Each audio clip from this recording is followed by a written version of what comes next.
Hi, I'm Roberta. Welcome to my kitchen.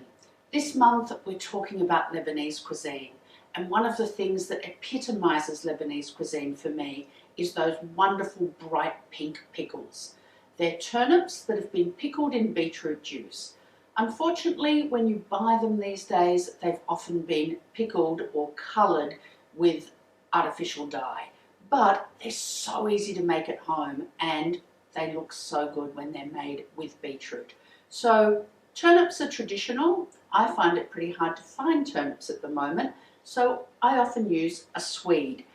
When you peel it, it's slightly creamier than a turnip, tastes about the same, and by the time you've pickled it, you can't tell the difference. So a turnip or swede, a baby beetroot. Now again, if I can't find baby beetroots and I only get full-size ones like this, I'm just going to use about half.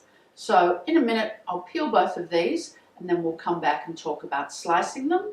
So the other thing we need to talk about, of course, is our pickling liquid, which is simply water, salt and vinegar.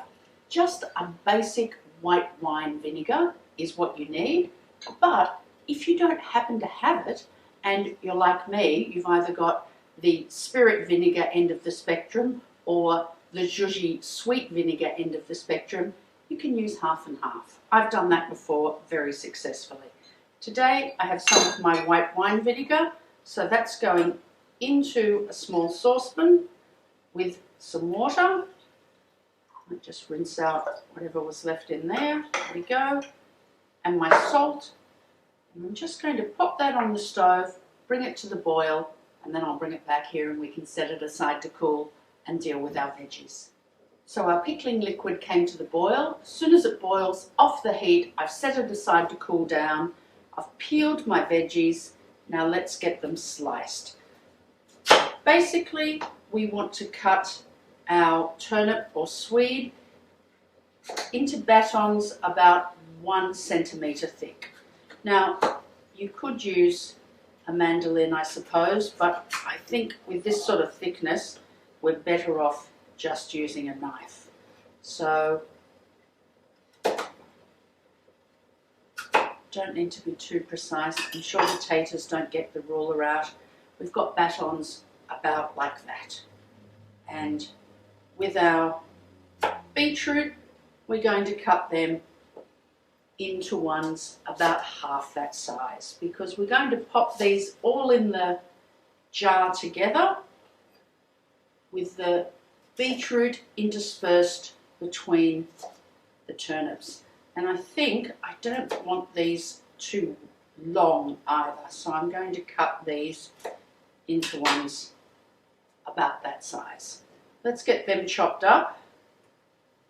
Just be aware that you are going to get some beetroot stains on your board, so perhaps think about which board you use if you have a favourite that you don't want to get stained. Now once our pickling liquid's cooled down just to room temperature, we start popping our turnips or swedes and beetroot into a sterilised jar. And I've just sterilised this with some boiling water. Now, I don't really think you can get them looking too pretty in there, just so long as they're mixed up, a bit of turnip, a bit of beetroot, etc., etc. It's always a bit of a guess to see if I've chosen the right size jar, but it looks like I have. Now, at the moment, it's really obvious what's turnip and what's beetroot, but once it's pickled, apart from the size, you're really not going to be able to tell. Which is good because I've left a little too much there. There we go. There we go. In with that. In with that. I think I chose a very well-sized jar actually. There we go. Now, in with our pickling liquid.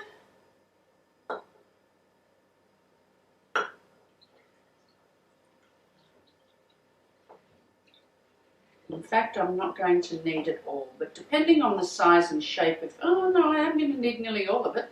There we go, a little bit left.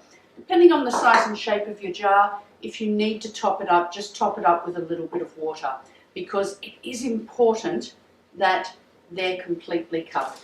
And because of that, I've made a cartouche, which I'm just going to press onto the surface there. Now, you've probably made cartouche with me before, but if you haven't, we have a separate video on that. On with the lid, and I'm going to sit this in the pantry in a cool, dark place for about a week. And then we'll take it out and pop it in the fridge. Now, rather than pretend a week has passed, I do have one I made earlier. So let me just get that for you and I'll show you what it looks like. And here we go. Here's one I made about 2 weeks ago. So it was in the pantry for a week and now it's been in my fridge for another week. I'm trying to find a piece of beetroot, but as I said, you really can't tell what's what after they've all been pickled. So there we go. Our beautiful, vibrant beetroot pickled turnips, much, much nicer than the ones you buy in the store, which you know are coloured with food colouring. They'll probably stain your teeth and your clothes. So be careful and enjoy.